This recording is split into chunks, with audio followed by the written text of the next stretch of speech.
The TNT Shop has great gift ideas for your furry family member at tntradio.live. Navigating through the minefield of misinformation, intelligence operations, predictive programming. This is Connecting the Dots with Matt Ehret on today's News Talk, TNT Radio. All right, we're back for the second hour with Anton Chaitkin, who is gracious enough to continue discussing some matters of philosophy, history, and really matters of principles, universal principles that we can all understand, discover, and act according to as we navigate through this world of misinformation, but also shape a better future that is so desperately needed.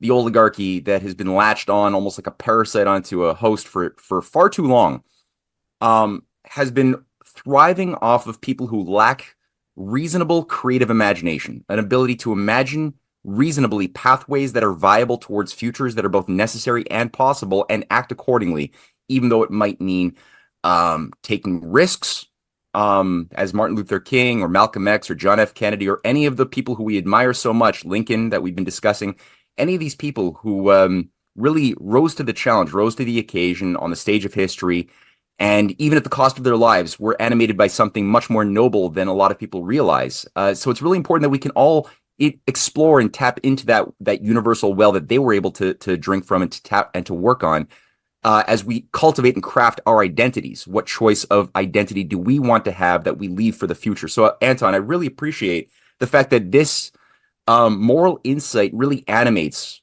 the decades of work and research that you've put in, as well as the current book or book series on who we are, redefining what it means to be American, what it means to be a human being, a real citizen, and not just a subject. There was something you said in the previous segment, which was that the Cherokees were actually, during the American Revolution, working or influenced by British imperial policy and acting as instruments of the British Empire. But then I had read that by the mid or early 19th century, the Cherokees were among the most enthusiastic of the native tribes of North America to embrace technology. Could you say a little bit more about how did that happen? That sounds like a paradox to me. How did they go from one degree to another? The Cherokees were they were known as a civilized tribe by the American settlers early on, and they went back to that friendly aspect with when the U.S. got its independence, and President Washington and our country made treaties with them, guaranteeing that they could stay on their land. And again, any white man comes in and makes claims on this, you can do with him what you want. So there was a movement of what were known as missionaries, Christian missionaries, who came down from Massachusetts, American Board of Commissioners for Foreign Missions, they were called. And they were doing their best to extend a real hand of friendship. And they were invited to stay in the Cherokee territory by the Cherokees. And they were not only doing the gospel, but they were teachers for advancement in different aspects of modern life. And so actually Georgia arrested those missionaries, and that was the case that went up to the Supreme Court, that the state of Georgia wanted to grab the Cherokee land, and the Cherokees said, we want these teachers here that are being paid by the federal government to help us. So this is what was going on. Andrew Jackson and the slave owners destroyed the honor of the country by evicting these people from their ancestral lands. But I want to go to something that people saw on the break that we just had. There was an interchange with the Biden administration in a press conference, and they were talking about the Secretary of Defense. I'm getting to this because the whole subject that we're dealing with requires a very painful, very difficult reassessment of the way people look at the world and life. It's not that it's that complicated. It's that you have to go through the pain of recognizing that you haven't paid attention to the real world and you've caused harm. So in this interchange that we saw, some guy in the press conference asked the Biden spokesman about the Secretary of Defense having been hospitalized, but not telling the administration about it. And that was the subject of this discussion. Oh, they committed a crime by not telling the president that the guy was in the hospital. Well, wait a minute. How about the fact that while this man was in the hospital, from his hospital bed, he ordered a new war to start. He ordered the bombing of Yemen. Why didn't you bring that up? Well, because Americans now, Democrats and Republicans, maybe not so much independents, I don't know, but definitely Democrats and Republicans, look at the world in a way that eliminates most of the world. I guess you call that having blinders on, but this is real blinders. And they like to look at what used to be called domestic issues, not foreign issues. Well, you know, Germans had a foreign policy under Hitler that involved bombing and murder all over the world, really, if you add in the Japanese and Italians. And the Germans, who weren't over in some other foreign country, only saw what was happening in Germany. They had a jobs policy, they had this and that, oh, Hitler did good things for the people. I'm interested in domestic issues. You're insane. Where's your neighbor? Since we have the telephone and the telegraph and the steamship, our neighbors are the world. And of course, in ancient times, that was also true. People knew about the rest of the world in ancient times, and they traded and they traveled. So you're telling a lie, and you're lying to yourself if you say, I'm looking at reality, when I shut out these horrible and correctable things that are going on. This is, you also have to look at the history of all this, including what you did in the past, what your people did in the past that was good, that was higher. Yeah. That's even harder to look at.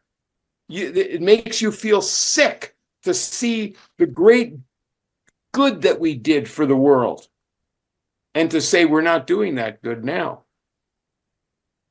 What is the value? I never really thought about it that way. That's country? actually that's very insightful. I was always kind of confounded why people wouldn't be more enthusiastic to embrace these wonderful suppressed stories of great goodness within Canada's deep past, within the U.S. deep past, within European deep past. Why? Where is this mental barrier coming from? And I never thought about it the way you just pointed it out, that it would create a standard that we fall so short of that it's like almost our minds are afraid of the repercussions of having a better standard to judge our current failures. That's the secret of history. That is the secret right there.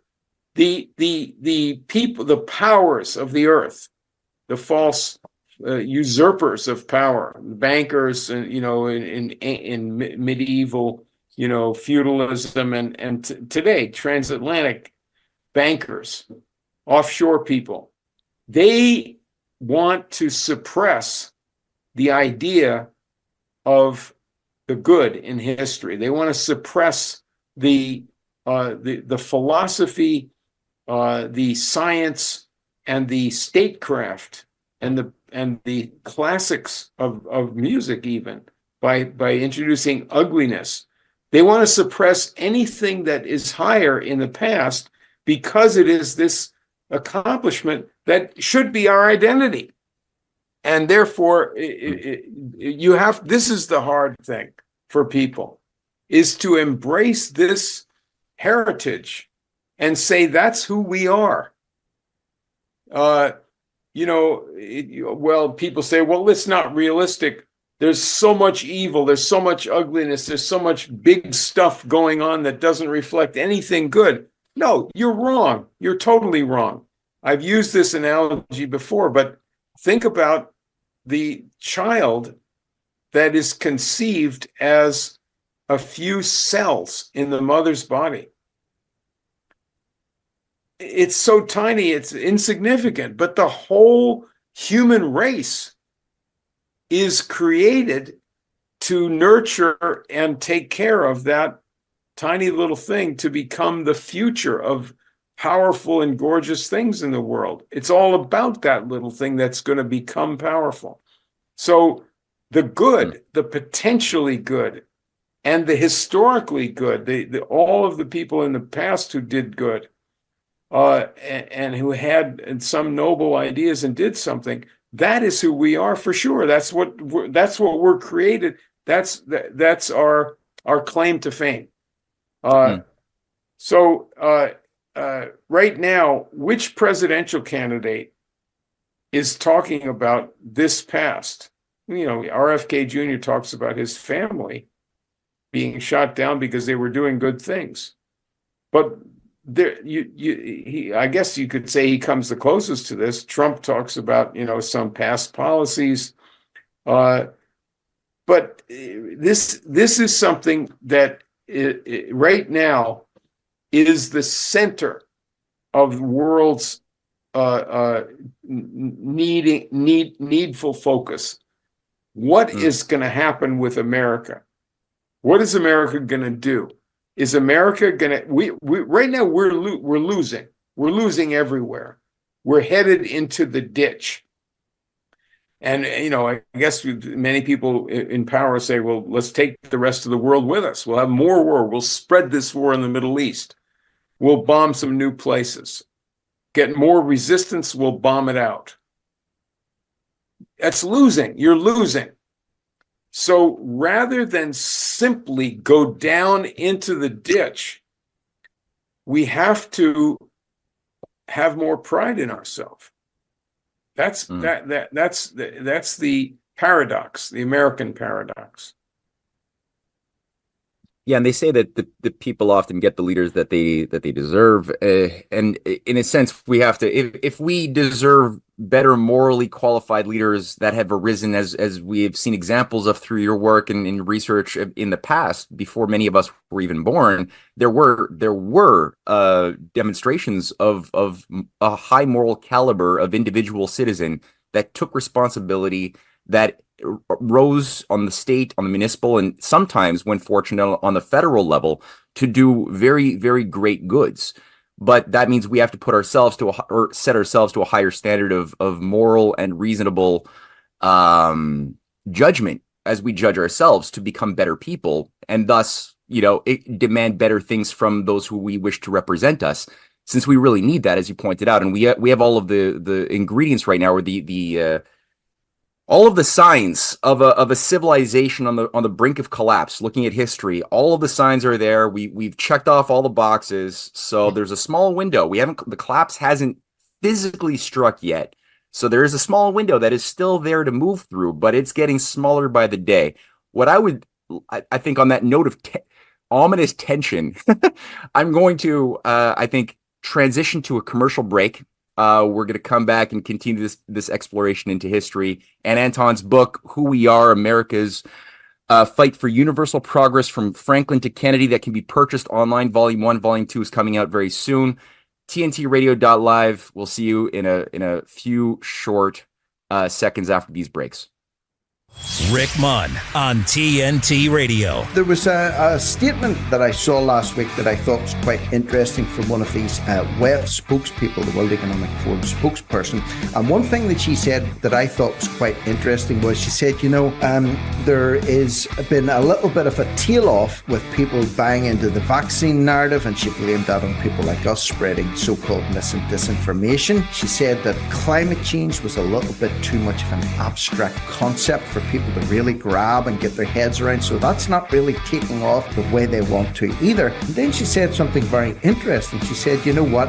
When the water crisis comes, people will understand that because it's simple and everybody needs water. And if you don't have water for a few days at a time, you'll know all about it. So maybe, we're hypothesizing a little bit about what it's going to take to grab people and bring them back on board again with a World Economic Forum type narrative. Could this be what it is? Locked and Loaded with Rick Munn on today's News Talk, TNT Radio. When you can point me to an industry, to a platform that reaches 250 million people a month, virtually 9 out of 10 Americans, that's real, that's substantive, that's important. And that reach and that touch point and that daily reinforcement, it's an amazing place to be able to communicate messages. That's massive. To find out more, go to tntradio.live. Now I want to say this, and I'm going to say it just once. This is today's News Talk Radio, TNT. All right, we're welcome back for the second segment of the second hour with Anton Chaitkin. Now, Anton, a lot of people might hear some of our chat, what we'd said in the previous segment, and say, okay, well, these are really nice, broad principles and moral lessons, but is there any actual practical, actionable weight that is measurable, that expresses what we've been talking about in the facts on the ground throughout history? Are there any actual cases where this goodness really emerged that isn't just broad or general? Do you have any examples of something people could put some meat on that bone? Well, I would like to bring up the U.S. and Asia, and then I want to bring up Lincoln and money. Cool. So in the Lincoln policy of self-government and nationalist economics was spread successfully from the United States to Japan.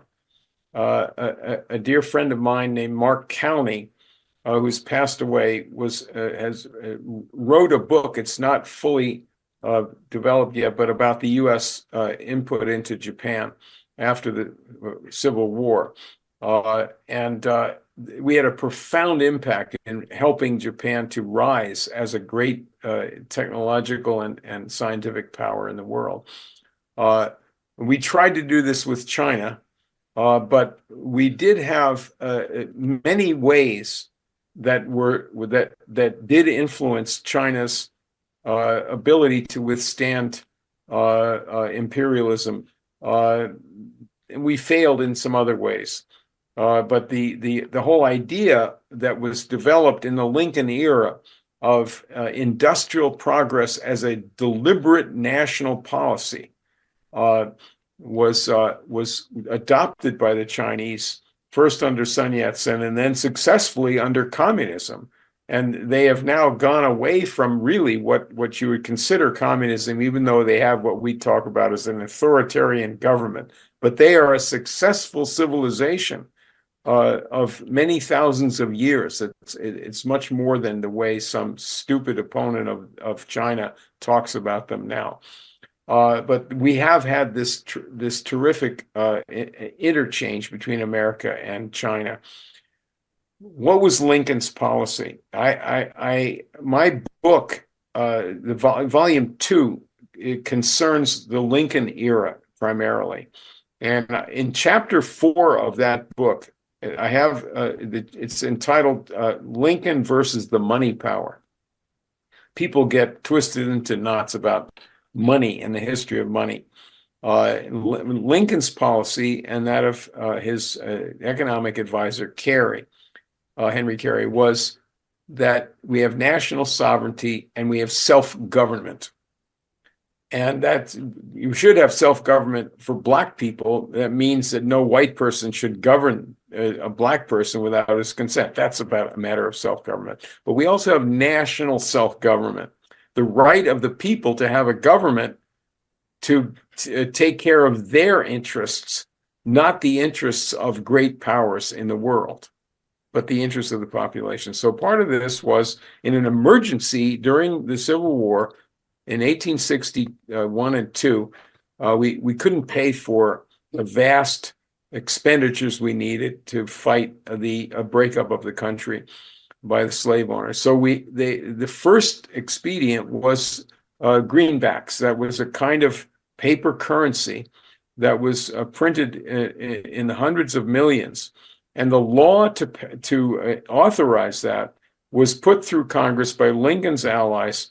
It was authorized by Lincoln, and it was fought against by the faction in New York and Boston and London, all working together to try to stop this and to eventually to try to take it down and extinguish and burn these things. They wanted to literally cremate them. That was the word they used, because they hated the idea that Americans could choose to have the government run economics in their favor with tariffs, with other things. That's not crony capitalism, that's self-government. And so there was a fight about this. Now, the leader of the opposition to this was, for a time, was a specific individual named James Gallatin, the son of the former Treasury Secretary Albert Gallatin, who is a heritage in Geneva, Switzerland.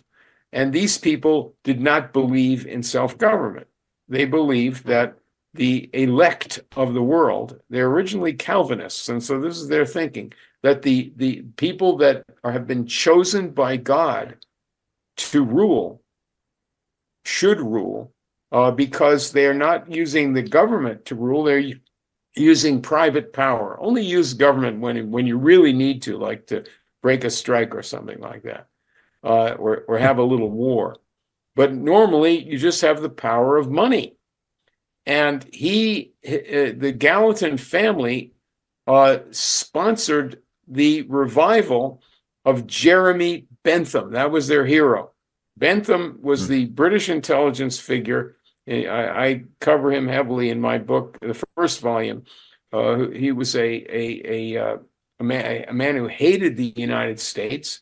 He wrote the attack on the Declaration of Independence, but he was a liberal of his day, and his creed was that man had the right to do anything as long as it didn't interfere with the power of this set of rulers through money. And so you had the right to have homosexuality. You had the right to use your money in any way you wanted, including the right to have any interest rate. So he wrote in favor of usury. This was revived by the Gallatin family repeatedly, and in the period when they were opposing the Lincoln's law. Just to be clear, we're not against people being gay. We're just saying that Jeremy Bentham was a particular degenerate who I believe really that promoted. you have the right to have any kind of sex you want to have. I believe that you have the right to do anything you want to with your money, but you don't have the right to use your thinking or your money to destroy other people, to crush them, to control the government. Yeah. Well, I think that's the thing with the insidiousness of people like Bentham, is that they were very, very sophisticated practitioners of cultural warfare and understood that there was a science of vice that could be deployed to get your enemies to destroy themselves by embracing the worst part of themselves. That would then make them more susceptible to being dominated by the superior class that you are a part of. So yeah, you zeroing in on Jeremy Bentham as a key player in the British Empire grand strategy is very important. Yeah. So and the fact that he's being revived by the American branch of the British deep state is very interesting. I didn't know that. I know. But look at this debate about the Greenbacks. If you have a large enough amount of currency and credit that is deployed into the economy, and you have a deliberate policy of encouraging the investment of that large credit and currency into productive channels, so that people are really engaged in profitable and wealth creation, production, agriculture, industry, science, modern advances. You're not going to have inflation, and the people will be well off, especially if there are things like labor unions and regulations on huge corporations so they don't run amok, right? But we believe in private property. It's a better system than having some emperor rule everything and tell you what to do, whatever you call it. But the private property is not running all of the industry in the country by one little bank or something. That's not. How can you call that private? Who's the person? There is no person. It's a soulless institution that's simply crushing everybody. That's not private property. Yeah. So no, it's like feudal capitalism. When somebody says you'll own nothing and be happy, well, I mean, someone's going to own the thing you're going to be renting. If we're all going to be renting, someone's owning the thing we're renting. So it's feudalism masquerading as capitalism. So this is shaping the logic in which the greenbacks are emerging as something people I think have heard about, but they don't really have. It's something that's been very obscured. So what is the greenback, and like how did Lincoln wage this economic war in defense of the people? You got to get down to the real thing that really happened in our history. The people who were for the greenbacks, who wanted to have an ample federal currency of paper money and federally regulated banks in our country, those people I call economic nationalists. And their headquarters was Philadelphia, and they were the most radical in favor of the rights of Black people and freed slaves. The people who were against the greenbacks, who wanted to have a contraction of the currency, so only those who held gold would be rich and everybody else would be crushed and out of work. Those people were racists and wanted to destroy the possibility of progress in the South. They wanted cheap labor in the South in the Reconstruction period. And so, okay, now we don't have legal slavery anymore. Let's have plantations again that have so-called free labor, white and Black, but particularly Black people, and we will have them just be under the power of these white former slave owners, because there's no other industry there. There's no other jobs available. You have to take that job at any wage they offer it to you. Those are the two sides. And there's no alternate history where there's some freedom-loving Austrian school economics going on where the people benefit from that, and there's no government that's in the way of the freedom of people to do what they want with their money. That never happened. There's never been a development of a country under a system like that. Britain didn't develop that way. Britain had high tariffs. They had monstrous interference by the government in everything all over the world to other countries as well as their own in a terrible way. We don't want that much government interference. So our system is an easy government encouragement of progress, where the government concentrates on the things that it can organize the best, like the space program, or like these great projects for railroads and other things in our past. Government help for agriculture. And this always in our country, the people who had that policy in our country were offering it and successfully getting it out to other countries. We wanted other countries to become powerful. And we had a partnership for the technology in other countries. This was especially with Thomas Edison and his sponsors. So this is the hand of friendship that was successful. But the people in this faction versus the other faction, the progress faction, believed in having the greenbacks and having paper money, ample, and at the same time, an investment strategy to build up the power of the people to produce. And that's how we were successful. We at a certain point, the other side developed terrible power over the country, with coming in from Britain, like the Morgan family, and they took over our industries. They took power in the government, and this is where we went off the rails, and we developed these imperial crimes that took place under Teddy Roosevelt in the 1920s. The people that promoted fascism from New York and from London, their predecessors in the same faction were these free trade, tight money people who destroyed Reconstruction and didn't allow for the South to be really transformed. So all these things were fought out in our country's history.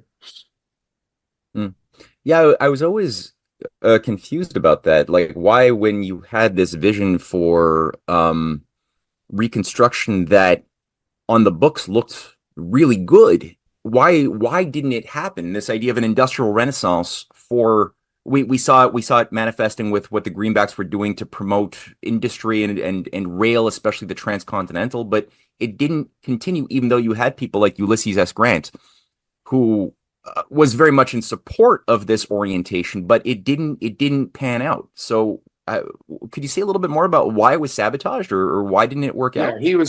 Grant was a very strong advocate for the rights of the freed slaves. After fighting against slavery, at the head of the army in the war. And he was also in favor of these great industrial enterprises like the Transcontinental Railroad and the industries that were being built up. The steel industry was built by these Greenbacks people. Advocates of Greenbacks built the steel mills. It wasn't tight money people. It wasn't these feudalists.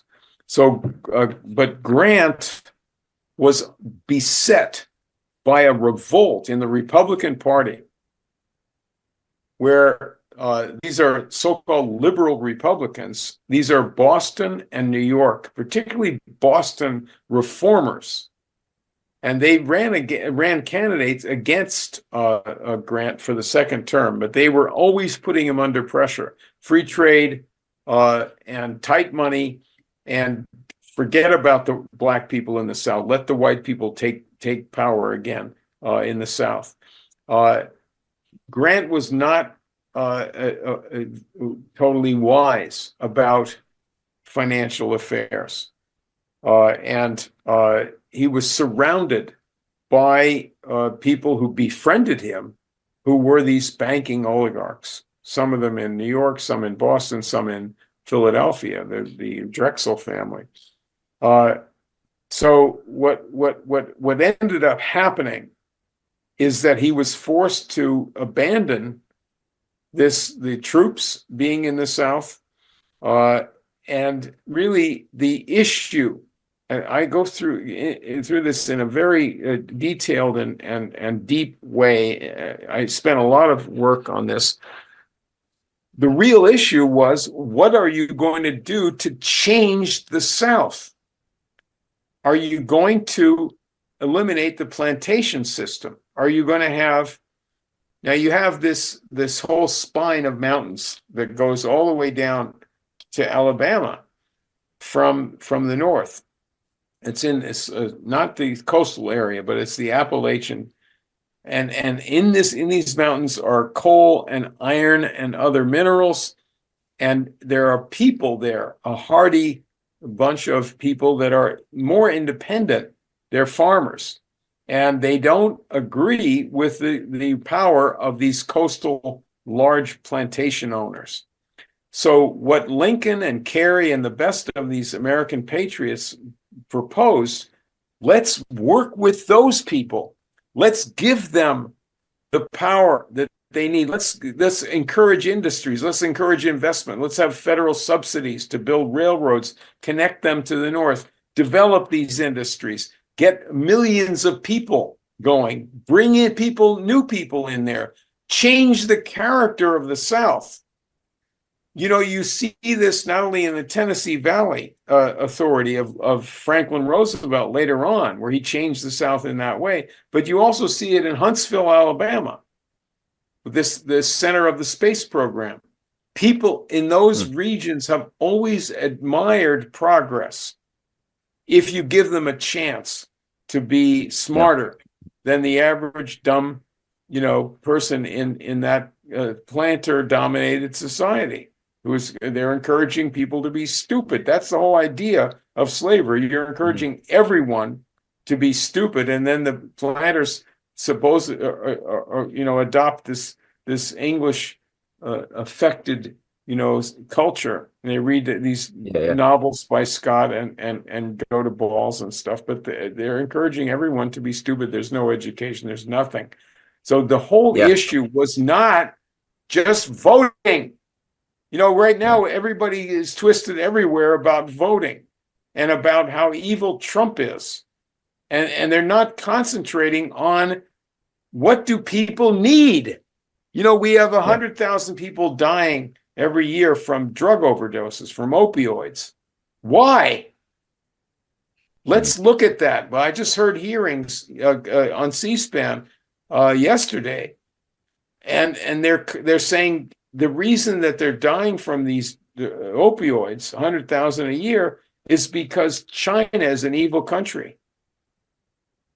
And they're exporting the chemicals that go into fentanyl. And what we need to do is have more conflict with China and sanctions. And you're insane.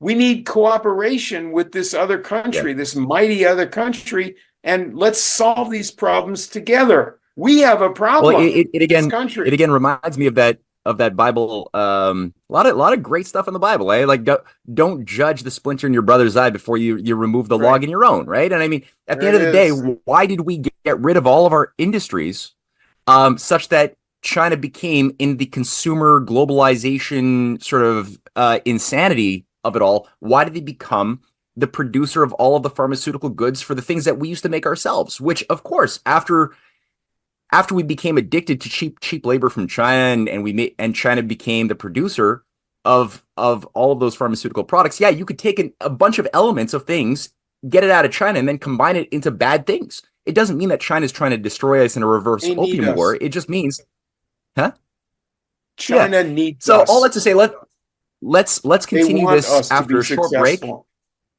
Exactly. Yeah. So let's go for a quick short break, and we'll come back after a few remarks from our sponsors on TNTRadio.live.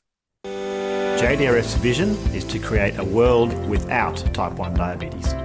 The type 1 diabetes community is at the heart of everything JDRF does. We were founded by the type 1 diabetes community. In the main, we are governed by the type 1 diabetes community, we're energised by the type 1 community, and we're accountable to the type 1 diabetes community. It's on their behalf that we exist, and it's on their behalf that we must succeed. JDRF exists to rid the world of type 1 diabetes. It's easy to say, but it's hard to do. So for us, that means rallying all the resources and all the people and all the organisations required to make that a reality as quickly as possible. The world's best researchers, exciting innovative companies, and the passion of the type 1 diabetes community, then delivered through the health system so lives get better every day, day after day, until the day we find a cure.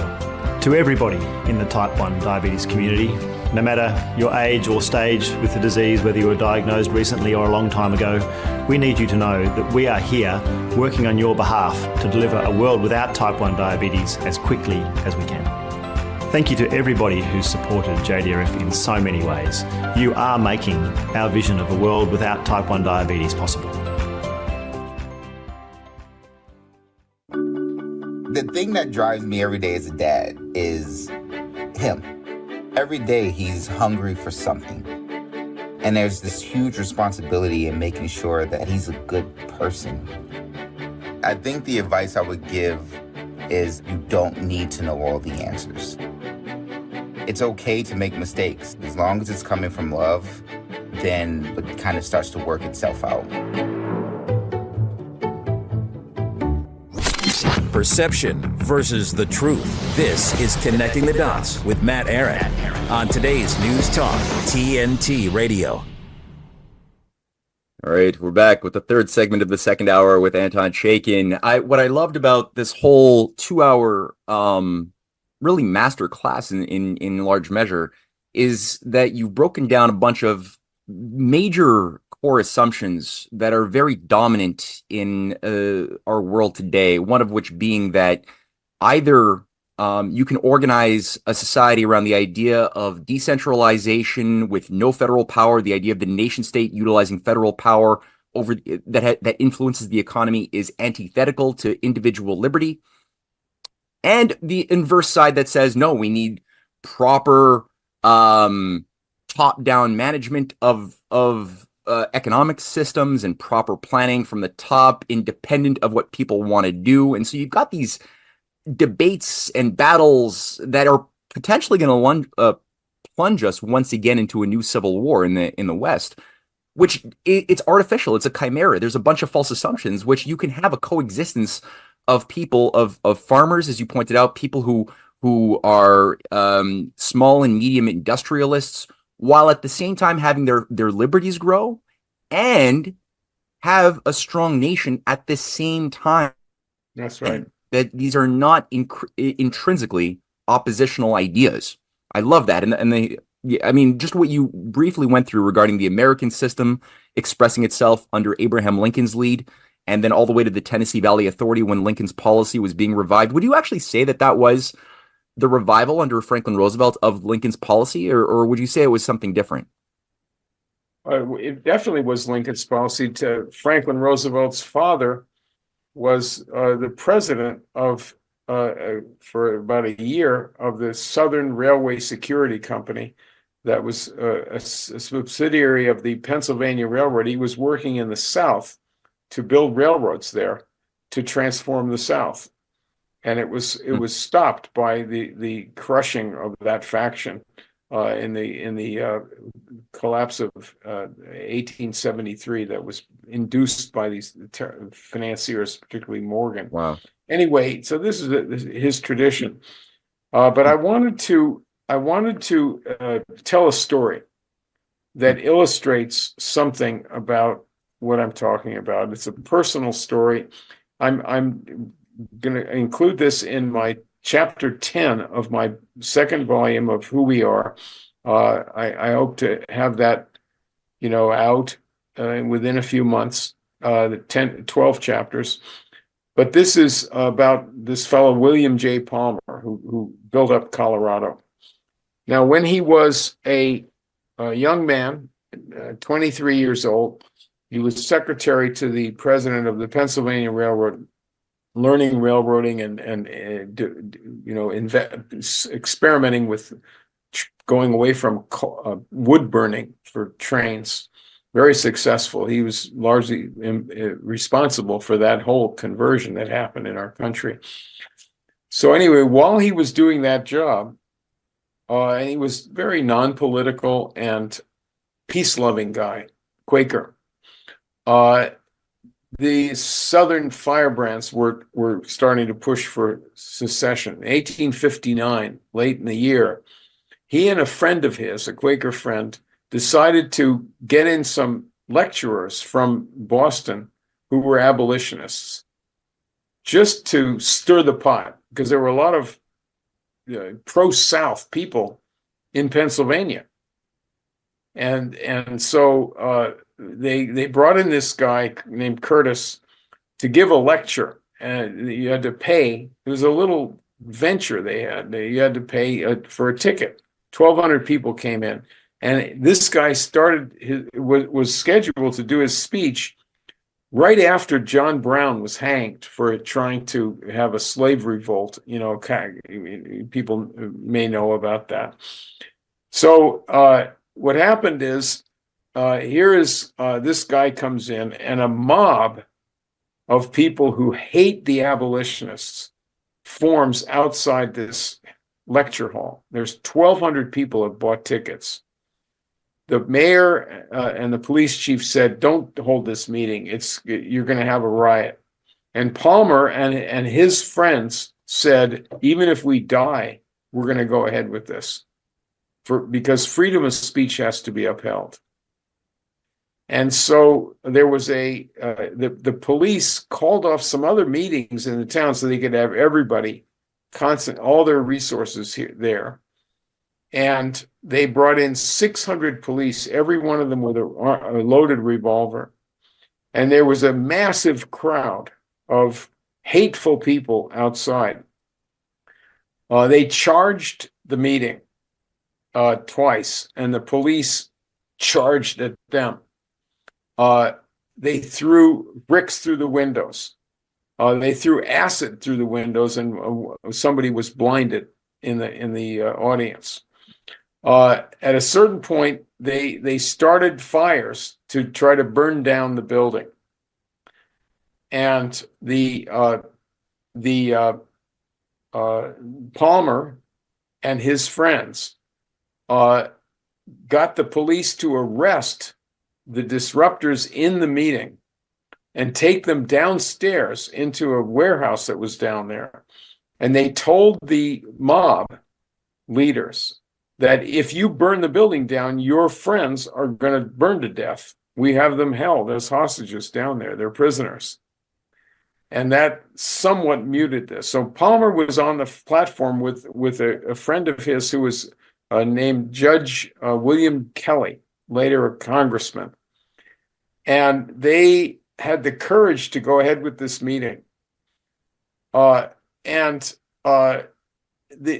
really remarkable part of this is that Palmer, as I mentioned, was not a political person.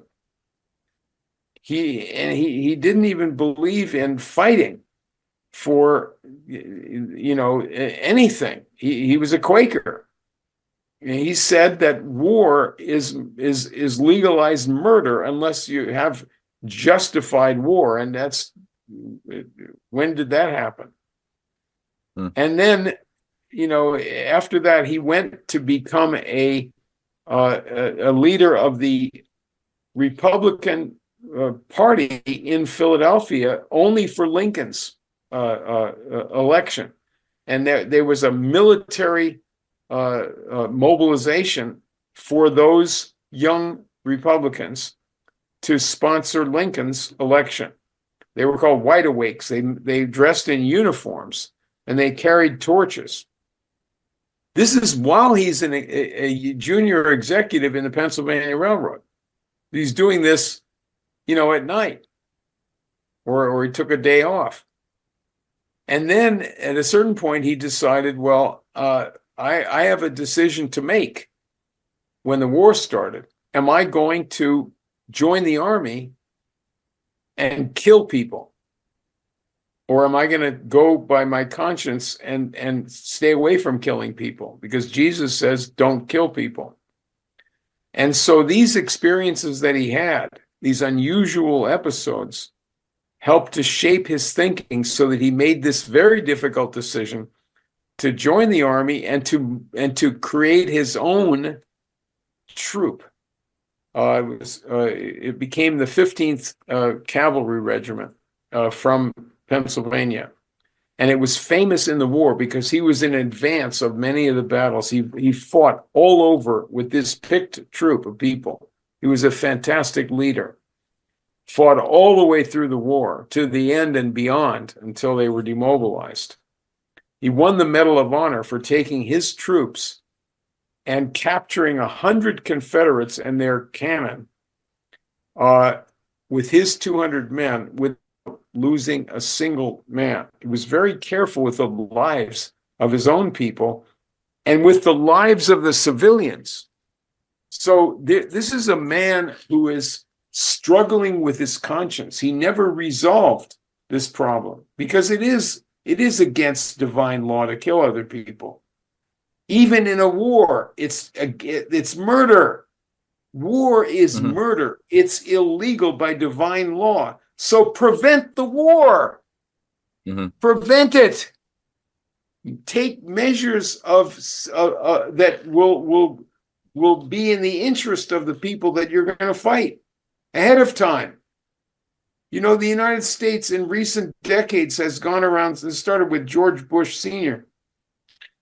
Well, we have to fight so-and-so to stand up for our principles. We didn't do that with Hitler. We don't want to appease. This is the new Hitler. He said that about Manuel Noriega, the president of Panama. Was he really a new Hitler? Was he going to take over the world? It's all lies. So prevent the war by measures that are in the interest of the people that you're going to fight. Do that now with Russia, especially with Russia. Help with the security of Russia and the development. Help make them more powerful. That's the only way that we're going to be safe. That's not appeasement. That's the war avoidance and mutual security policy that Kennedy had. And by the way, Kennedy was the one who built up the USA in its power. That's how you become powerful, by aiding the development of others and by having a mature adult policy of civilization. Civilization is our only protection. And the civilization, as Helen Hunt Jackson in her book pointed out, has a duty, and in other words, it's doomed. It won't be successful. Civilization has the duty to help those who are not part of that civilization if you're going to encounter them. You have to have sympathy and respect for other people, and you might learn something that will help you. You know, there was a debate about what was the history of the Indians. There was going a furious debate in the 19th century. Who are these people? Who are their ancestors? And now we're discovering all of these ancient cities all over the Americas, especially like in the Amazon jungle. There were massive cities. They just now uncovered a city down there that was, I think it's 3,000 years old, at least 2,000 years old, 600 home sites, elevated platforms in the jungle. Now, it wasn't a jungle then. So have where respect. they had advanced irrigation technology. Yeah. No, I think that's vital that there's that contrast that you're able to bring in as well, that it's not like what you're seeing with the natives when even a couple hundred years ago. It's not like that's a crystallized thing. Everybody is a part of a process of either improvement or decline. And that's right. When you recognize that everything is a snapshot of Africa used to have some of the most glorious advanced civilizations that have been suppressed. The memory has been suppressed by collective imperialists who have crushed the memories, burnt manuscripts so that there would be no collective memory of the greatness of the past. And the same thing, as you pointed out, for the Amazons, the North American great civilizations that went back way before white man set foot in North America or any of the Americas. Right. There's been an effort to cut off the natives from that continuity that they're a part of. That's their heritage, to be industrial, advanced, scientific societies. That there's been really an effort. It's incredible, eh? Yeah, the slave empires from Europe, British, Dutch, and others, went into Africa, forbid the introduction of modern machinery there. Yeah, they developed mining, but they never let the native peoples have any machinery because, as Carey put it, they wanted to cheapen the labor. If you have people learning skills or relearning skills on a new basis, then they're going to be more valuable people, and their neighbor won't allow them to be captured by foreign pirates who are posing as, Christians who came in there. This is the pirates, I mean the British Empire. That's what happened. The British forbid the introduction of Western ways into Western ways. What's Western? Industry. No, you can't. They can't have Western ways. We want them to be primitive. That way, we will rule them. And that's something that sticks in the craw of Americans today. You hear this line, well, don't impose your Western ways on these other people. Mm-hmm. Anton, where are we doing that? That's never happened. Are we imposing Western ways by bombing somebody? That's not imposing anything except death. That's not Western ways. The good thing about Western ways is when somebody makes a good living, he knows how to do something, knows how to build things. Anton, with these universal lessons, thank you so much. I can only encourage people, I can't encourage the people enough to go to antonchaitkin.substack.com. I'm a subscriber, I'm a paid subscriber. This is one of the most qualitatively important things to subscribe to and read your book. So read Anton's book. whoweare.com is the website. You can find it there or on Amazon. Pick up Who We Are. Volume 1, Volume 2 is coming out soon. Anton, thank you so much for taking this time and elucidating all of us. Thank you, Matt. All right.